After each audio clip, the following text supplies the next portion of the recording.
আমরা যারা 1990 সাল থেকে 2005 সালের মধ্যে জন্মেছি, আমরা তেমন কিছু ছিলাম না। তবে আমরা ভাগ্যবান ছিলাম। আমরা যখন ছোট, হাতগুলো তখন জামার মধ্যে ঢুকিয়ে রেখে বলতাম, আমার হাত নাই। একটা কলম ছিল যার 4 রকমের কালি ছিল। আমরা 4টা বোতামই একসাথে চাপার চেষ্টা করতাম। আমাদের সময় এক হাত সমান কলম পাওয়া যেত, আর সেই কলম কেটে আবার ছোট ছোট কলম আবিষ্কার করতাম। আমাদের ছোটবেলায় এত বাহারি রঙের মেকআপ শেকআপ ছিল না। তখন আমরা মুখ ভর্তি পাউডার মাখতাম, কেউ আসলে তাকে ভূতের ভয় দেখাবো বলে।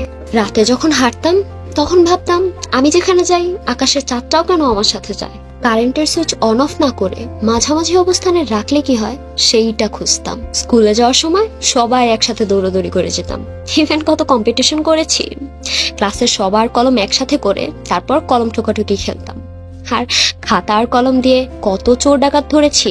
এই গরমে রঙিন কিংবা নারিকেলি আইসক্রিম না খেতে পারলে দিনটাই মাটি হয়ে গেছে। আকাশ থেকে একটা হেলিকপ্টার গেলে সবাই হা করে তাকিয়ে থাকতাম।